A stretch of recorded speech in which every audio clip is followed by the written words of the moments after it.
Hey guys, how are you all doing? I'm a little sick with COVID actually, but that never stops me to bring you great people. Before we start with this amazing speaker that I have with you guys, for you guys today, I want to say that we've grown exponentially. It's been awesome. The last interview is still getting actually like 100 views. So that helps me and incentivize me to actually bring you more and better people every time I can. It's not as easy, to bring really good people like the speaker today. So I'm gonna get into it because our speaker is a very busy person, and you'll hear how achieved this person is. Before I get into that, I want to say that I first learned about this guy because I wasn't able to find a course, okay, or a business book or something that allowed me to grow my company. And I didn't have 30, 40, 50 G's. I didn't have 50 grand to spend in my education. And I had already spent like 10, etc., a lot of money. So I was like, I need to find a book that will help me. Meanwhile, I gather some money and I start like really putting more money into my education, and that's when I found this book. It's called Scale, by far the best book in business that I've read in my life, and I've read a lot of business books. So who is this guy? Okay, so we have here our speaker. His name is David Finkel. Okay, he's the author of 12 books. Okay, Wall Street best-selling books. Okay, one of those books is this book. Was co-authored with Jeff Hoffman, who is the founder of Priceline.com. If you guys ever like booked a flight, you probably know what that is, right? He's also the CEO of Maui Mastermind, who now I'm proud, I hired them and they're now my business coaches. So I enjoy, the benefit of going through the amazing systems that David has created with his coaches, and him and his coaches have actually developed businesses all together between all of them that are above $63 billion in like compounded value. So it's a lot of money. It's a lot of power that these people have created for these companies and how they've helped them for years. And Maui Mastermind is not a new company. It's not a new system model. It's been for like 20 years or something like that. And David will tell you more about that. The motto of Maui Mastermind is business owner independence. So it's not like about the grind. It's not about kill yourself, forget about your family and all that stuff. It's more about, have a business, and a life. And the business will help you and your family have a better living, not, the opposite. So David has also been featured on Forbes, where he also, always, in other places like Wall Street Journal, Bloomberg, Businessweek, Fox, etc., where he always creates content for this media, press, and valuable content, and he consistently does that. So if you want to learn more about it, you can either go to his website or you can go to these big media places to learn more about him. But without further ado, here is David Finkel. Woo! I appreciate that, Jose. I'm laughing. You're giving that description, which I appreciate. I'm laughing. This morning, I'm like, oh, do I need to shovel the snow to get out of my driveway where I live in Wyoming? I mean, the juxtaposition of you hear that part. That's nice to hear the accolades. But I'm in it with just everyone here who's watching. Right? If you're there starting a business or the front end of a business, we're on the same journey. I might be one or two steps further along that path, but I'm excited to talk about that process of building an owner independent company and what it might mean for your viewers, listeners, the audience here as they strive forward. Man, thank you so much for being here. It's an honor and a pleasure. And David, so just start telling us about your story, because you have an amazing story. I know the story, of course. I just heard it in the what we did in February, the event. So just tell the people briefly about your story. How did you get started into business and all this crazy stuff and Yeah. coaching and everything? So I started in the world of business accidentally. I was an athlete way back when, and so I was playing field hockey in the U.S. national team, training to play in the Olympics. And before the '96 Olympics, I got hurt. I grew a tumor in my hip, which meant that I couldn't play in the Olympics. And so, I was rocked. I was a pity party for one, wondering what am I going to do next. And about 12 months later, I built a friendship with a guy, and we started a company together. He had some experience in a particular industry, and he said, "Hey, let's go into coaching this world. I'll do the coaching. You can help with the other business components." And we stumbled and fell our way through it. And about 8 years later, that business was what people would consider an overnight success. It was generating, probably 8 million a year in revenue. It was generating 2 3 million a year in profit. But we didn't quite know how we had gone about doing it. We just kind of stumbled into it. And when that partnership reached a point where it was no longer the right partnership, I ended up selling my half of the business. And at that point, took stock. What is it I want to be doing? And I realized that this idea of coaching, while that was coaching in one niche, I had loved coaching my whole life. I supported myself as an athlete, as a coach. And so this other business I enjoyed, but I wanted to do with other businesses. And so for the last, probably 26, 27 years of my career, it's been various coaching companies, and currently now Maui Mastermind for about 20 plus years. We've been working helping business owners. How do you build a business, not just a job? Because I'll tell you, for me, it came to a head. It was 2009.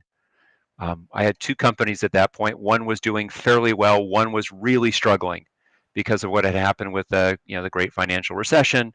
So one business is funding the other, and there, it's January. My first two children, after 5 years of trying to get pregnant, my wife and I, we finally got pregnant in 2008. Our kids were born in 2009. And I'm there in the hospital holding these two little beings in my arms, Matthew and Adam. And I'm like, it is no longer okay to work the hours that I did. I was the person who felt that to be successful, you grind, right? You work hard. It's how it worked for as an athlete, right? I'm going to put in the training hours. I might not be the most gifted and talented, but no one's going to outwork me. And what I realized was that's not an option anymore. Success for me wasn't just the business success. I wanted a larger picture. And here's what was really interesting. I made a decision. I said, I'm going to treat my working time like an astronaut. I have an inventory with me in space of a certain amount of consumables of time in the office. And I said 40 hours is my limit. And it was really hard. I had to crowd things out because 40 hours was not at all what I was doing in the past prior to that. And so for me, that limitation or that constraint caused me to start doing the business differently. And over the course of the next 2 or 3 years, what I realized was the business was much better, not for having me there all the time, but for me focusing on the fewer things that mattered more. And over the last 15 years, we've built this methodology to help business owners. How do you identify what matters most in the business? How do you create the environment and the schedule that allows you to put some of your best attention and hours in the things that matter most? And then how do you do this again and again, week after week, quarter after quarter, year after year, which is where true compounding for a company comes from. So, brute forcing your solution is not going to do it. How can I succeed but do it more elegantly through working more intelligently? And I guess if you were to say, Jose, what is it we focus on? We focus on how do you operationalize working smarter. I mean, everyone knows I should do fewer things that matter more. Everyone knows that. But doing that in the face of all the competing demands of a young fledgling company or a seasoned old established company, that's not easy. And so that operationalizing working smarter is the core of what we do. Yeah, no, I was so impressed when I first read this book because I remember I said like, man, I wish I had read this book before I started my company because I Me had too. so many things wrong. I had so many things wrong that I was like, man, and it was just me, my mom, and another guy. Now we're 16 people. And back then I was like, wow. I told my mom, we have to like redo everything. Like everything sucks, because I read this book and we start getting rid of bad customers, things like that. Our profitability went up back then. Of course, then we kept growing and other challenges happened, but Sure. That book allowed us to get to the next level. And I was so frustrated, David. You have no idea, man. And then I found the book, and the book was like, wow, eye-opening. Yeah, yeah. I do know how frustrated you were because I've been there. I mean, this is not this is a journey I've been on with multiple companies. This is a journey we were on with you and hundreds of other coaching clients. So what I would share with you is, Jeff, who I wrote the book with, I had been after him for years to write a book on his experience set. I talk about scaling companies, it's growing 25%, 50%, 100% year over year compounding. Jeff scaled with his team. He was one of the founding team members of Priceline.com. They went from zero in revenue to over $1 billion in revenue, and they did it in less than 48 months. I mean, it was remarkable. So Yeah, this idea of the frustrations you felt, they're consistent, right? How do I deal with all the competing demands of my life? Or I know what I should do, but I never seem to be able to get to it. Or I'm always putting out fires versus dealing with this. Or my staff don't seem to have the same ownership and the yeah, same sense of commitment that I do. Or these are common things. So it's not just you. I would imagine everyone watching the stream or watching the video of the stream later, they can relate to it. Your story is my story, which is their story. yeah, yeah. I wish we had there was more and easier to get information out there for businesses or business owners that are just starting, because there's not really a lot, or the right one, because there's not really like a pathway, that it's set Sure.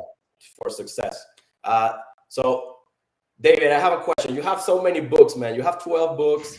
And why is that? Why do you keep writing books? I know you like writing, but like tell me more about that. Well, I mean, for example, I think you even had it there. The last one I wrote was called The Freedom Formula. And that particular book came off of a request of coaching clients. Scale was written for the business owner. And of all the books we've written, I think that's probably the best business book that I've been a part of. I feel very proud of what that came out to be. But that book is geared forward and talking from the perspective of the owner of a company. And we had a number of clients that kept saying, well, what's the book that I should give to my team members, my key team? And I said, well, Scale would work. They're just going to have to translate it. And a couple of years ago, I finally decided I'm going to translate it for them. We came up with the Freedom Formula, which was designed for owners, but more for their key staff members, for how can they build a company together where it's not about hours and effort, but it's about the results that we're able to collectively generate. How do we operationalize working smarter individually and as a team, department, or company, but from the framework of it doesn't turn off an employee, right? We're not talking about the value of the enterprise. We're not talking about those things that make employees uncomfortable. We're talking about it from the perspective of employees. So why do I keep writing? If someone asks me a question, I find it interesting, I start teaching on it, and a couple years of teaching on it, I'm like, I'd really like to gather this together in one place and give my best expression on it. Build a Business, Not a Job was designed for people on the earlier end of their business journey. Scale was designed for people who already had companies that wanted it to grow. Build a Business, Not a Job was designed for people who were tended to be a little bit earlier in their company pathway on that roadmap to building an owner independent company. So those are the things that did it. The next one I'm working on right now is the owner independent business, which is for when I have this company that now is successful. What's that last piece of pulling myself out of the day-to-day of the company, but I can still own the business, which I find fascinating, which is in the process right now. I'm doing that with my company. This year I'll take off about 5 or 6 months off of the year, but the company still needs me for certain key pieces. Over the next 36 months, I'm working to pull myself out of those last parts. And I see this for clients as well. If you think of the curve of a business, you have a startup, a level 1 business, then you move into level 2. This is a typical owner reliant company. Level 3 is that owner independent business. We've written books for various stages of that level 2 business. And I wanted to do a book for that level 3 business owner. And that's the next one I'll work on. I find it interesting. I mean, there are things I enjoy doing, Jose, and one of them is sharing ideas. To me, that's one of the most enjoyable flow activities I could do. So that's why I'll probably be writing for the rest of my life. Man, that's awesome. That's awesome. And I'm glad you did, because that's how I found you. And you guys are helping me so much in my business. And Thank just you. to let everyone know here, Of course, I keep doing my own research and studying and everything. Maui has been incredible for me and my company. But just last year, we had a 67% increase in revenue, but also just in January, we had a 100 plus from month to month versus last year. So, and Wow. we're keeping up with that. So it's been great. Doug is my coach in Maui Mastermind, Doug Crawford. Shout out for him. And by the way, shout out for Jeremy Tracy. He's also a client. David, he's here watching us. So thank you for coming in, Jeremy. Yeah, by the way, I got to give him a shout out. So he's got this game that makes these incredible game boards. I guess it's a Canadian game called Crokinole. I'm probably butchering the pronunciation, Crokinole. Yeah. And this, like my kids are video game addicts, 14, 14, and 10. And they don't want to play games with me unless it's video games, which it's hard for me to do as a 52-year-old man. It's just hard. So I brought this game home 4 weeks ago, and my kids are hanging out with me, and they want to play this game, and we get to talk while doing it. So I love it. And everyone that's on here watching this, you have different businesses you're doing or you're going to be doing, whether it's Crokinole or whatever it might be, and you're touching lives. Jeremy gave me back a connection with my sons. We've spent, I shared with them in an email 3 hours together over the last month since I've had this beautiful board playing a game that's fun. It's a little silly, but I'll tell you, the connection with my kids has been priceless. And so all of you have your businesses. Jose, you've got your company, and what you do matters with this part. So you asked me kind of what do I get a charge out of, like why write more books?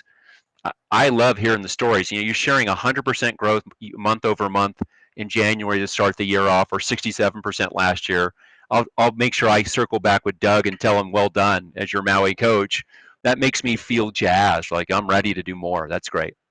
Yeah, Rich also helped me. Rich was my previous coach. Now it's Doug, and they've been. David, what do you think is the biggest screw up that brand new business owners make?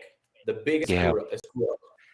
I'll give you the single one I see over and over again. They overthink it, right? If I only had the perfect business plan, have everything figured out, then I'm going to go ahead and make this business work.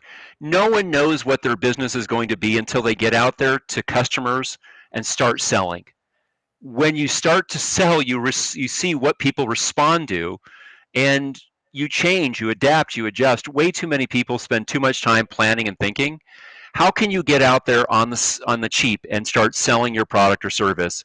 Before I get my commitment to my 10-year lease on a physical building, can I get out there and just start selling my product or service out of my house? I can't tell you the number of people we have as clients who have built businesses, 10, 50, $100 million a year companies that started in a very small way. So don't overthink it. You're going to figure it out, and the way you initially do it won't be what you do over time, but you won't figure it out through thinking about it. You'll only figure it out through doing, getting feedback, and adjusting as you go. That's my comment on that anyways for startups. Don't overthink it. Well, I started my business with $200 on a credit card that I needed to buy groceries, man. So, and I'm an immigrant from Venezuela, a communist country. So if I was 24 years, I think, yeah. If an immigrant kid can come to this country and do it, I think anyone can. That's what I believe. With a $200 credit card, So, and I'm not Maui Mastermind level yet, but we're hopefully going to do 1 million this year or something like that. Hopefully. So if that goes through, it's a good story. And later in the years, it will be bigger and bigger. It's a fantastic story. And your comment, I mean, I started my first company. It was a little bit more, and it was on 2 credit cards because I didn't have the limit. I mean, look, good for you, man. The $200 that you needed for growth. Look, you got out there and you started doing that. To go from there to be breaking 1 million this year, on pace to do that, Jose, my hat's off to you, man. That's fantastic. Thank you so much, man. Thank you so much. Yes. And I wouldn't be here without you, just so you know. And so I really appreciate you. I don't think I told you that in person because I was more interested in asking you the right questions, to get my stuff answered. But now we're here live, so I had to say it. Thank you so much, man. You're the best for real. David, what's like if you could go back in time to when you started your company, what would you do differently? Yeah. So if I could go backwards in time and talk to the 27-year-old David, when that's how old I was when I started my first company, I'm 52 now. Two things I would hope I could share, right, with that younger me. I wish I could have told him. Number one, you're going to think it's about hours and effort. It's not. You don't get paid for time. You get paid for bringing value out in the world. So rather than asking questions about solving this or that and getting mired in the doing, how do I step back and ask, how can I create more value? And one of the ways it's helped me create more value is by limiting the amount of working hours I accept in my business, right? Again, like that astronaut with my limited supply of consumables of oxygen, water, and fuel. For me, I set a goal and I said 40-hour work week is my max. I'm going to take 8 weeks off. How do I now work backwards to make that happen? What that meant was it crowded out a lot of bad stuff. Not that the bad stuff is the stuff that you do that doesn't create a lot of value. It's the stuff that you do that doesn't add value. And so what I found for me, Jose, so many times with clients or with vendors, I would just make commitments to do stuff extra that didn't mean a lot to them, but created a lot of extra work on my part, whether the customer was external, a coaching client, or internal, someone who worked for me. I'd say, oh, I'll do this for you. Created a little bit of value, but when I got rid of those extras, the things that did not really move the needle, I freed up an immense amount of time to focus on the things that mattered more. We've got one company we work with, they're a law firm. There's a question I ask their owner about their pricing about once every 6 to 12 months. That question and that review on the pricing takes us about 2 hours a month of work. It's meant over $1 million of additional profit for that law firm because it's the thing that normally gets crowded out when this person's doing all of his legal work to look at his pricing. They've gone up by about 40% over the last 6-ish years we've worked with them. It's made a big difference. So it's not about hours or effort, it's about value created. The second thing I would say is, don't take this all so seriously. For me, as a 27-year-old, I thought my scorecard of life was, can I be successful in business? Me as a 52-year-old says, what matters most, business matters, but it's secondary to family, health, my relationship with my wife. So, it matters, but don't take the business or yourself so seriously. There are times when I passed up opportunities to connect with people I love and care about.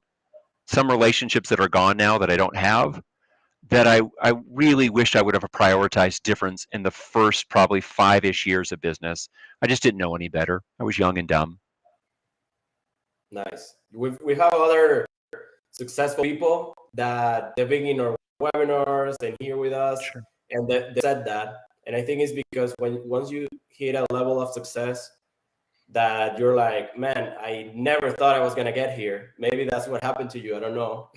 But they all say, like, you know what? The most important thing is family, your health, and, sharing time with and doing the things you want to do and all these things besides just running the business. But that's why you have to, get a coach, get your business to the next level, not be in the business all the time, be, working outside of the box in the business.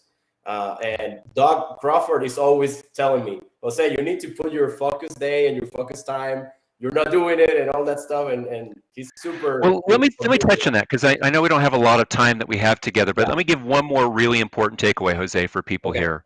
Because everyone's going to say, this all sounds great, focus on family and these other parts, but I'm struggling to make this business profitable. Right. And so to that person who says that, here's what my suggestion for you is. One way is that we need to just reclaim, if we can reclaim even 3 or 4 hours of your best time back to focus on your highest value activity in the business. We don't have to change everything. But somewhere in most startup people are working 40, 50, 60, 70, 80, 90, 100 hours a week. But let's come back and say you're working 50 hours. Can we take just 10% of that time, 5 hours, and put it to a higher use? And the answer is of course. So, but how do we do that?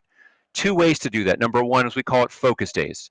Focus days say I'm going to pick 1 day a week to start with. Nowadays for me, I do Tuesday, Thursday, Friday, but we'll just pick 1 day a week then I'm going to block off on my calendar a recurring appointment for a 2 or 3 hour block 1 day a week for my highest value activity.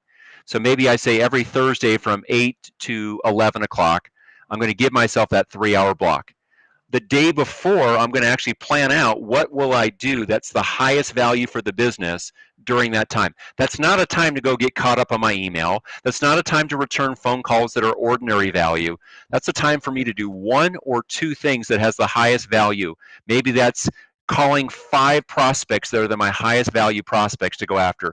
Maybe it's interviewing for a new VA or personal assistant. Maybe for me, it's putting together a new sales email that I'm going to be sending out. Maybe for me, it's putting a checklist that our shipping department is going to use before they ship any of our orders. Maybe for me, but I'm going to do that 1 day a week starting with. And then 1 or 2 other days that are non-focus days, I'm going to block off an hour to 90 minutes on 1 or 2 other days of focus time. It's going to be in my calendar as a recurring appointment. If I do just that, I get 4 or 5 hours a week of my best time back reinvested. That's like 6 to 12 weeks a year of your best time and attention back to do higher value activities. Of course, you're going to go faster. I just need to carve the time out, and then I need to put into that time the highest value activities that I can do in a small, doable chunk. I can't fix everything, but I can do one piece that day. And I add that one piece to the next, and that compounds, and I've watched that make extraordinary impacts on companies that we coach, where they've been able to compound their growth for 5 years, 10 years or more. And it all starts with just reclaiming 2, 4, 6 hours of your best time back. And that's all it takes. Yeah, I think it's a leap of faith, guys. The ones that are hearing this and you're like, man, that's you. I can't do it. That's only you, David or Jose or whatever. It's a leap of faith. You got to do it, and then you're going to see the results. Because right now you're blocked. You can't think over. You can't go over where you're at right now. You have to get out of that comfort zone and kind of not risk, because it's not a risk, because you're actually not doing smaller things to do the bigger stuff. So your company is going to grow. It sounds logical once you do it, but before you have done it, it's kind of like a leap of faith. So I would say start trying those things that David is talking about, start reading his books. The last question, David, please, man, because everybody loves this question and it's super helpful. And then we'll let you off the hook, man. Thank you so much. God bless you, dude. You're the best. What are the 3 tips that you think are the most important tips for a brand new business owner? Yeah. Number 1, your pricing is too low. Almost every business owner that starts off sets their pricing too low because they're scared about getting early customers. Don't be afraid to push your pricing a little bit. It helps with everything. Easiest way to increase sales, increase pricing. Doesn't always work, but 9 out of 10 times it does. Number 2, don't be so scared of the failure part. You're going to fail at pieces of this. Just know that you'll learn from this stuff and you'll get better. And the third part is don't do it alone. Build a community, build a peer group. By yourself, you're vulnerable. Your best self can only come out when other people are there to support you. When you've got kicked in the teeth today in work and something bad happened, what happens is people want to withdraw and hide. The most successful business owners I know that don't hide, they have their trusted group. They go, they share, they unburden. They get a chance to recharge through other people, and they can behave better. And when they behave better, the business performs better. When the business performs better, they behave even better, and it's this virtuous cycle that brings the business growth up. Those are the 3 tips I would give. Man, that's awesome. So thank you so much, David. God bless you, man. I appreciate you so much. God bless you. Have a great day. Please, guys, say thank you in chat. And take care. Thanks, David. Jose. I had a blast here. Jeremy, thanks for being on here. And Jose, give Doug a hello the next time you work with him on a coaching session. I will. Thank you. Thank you, David. Bye-bye. Bye, man.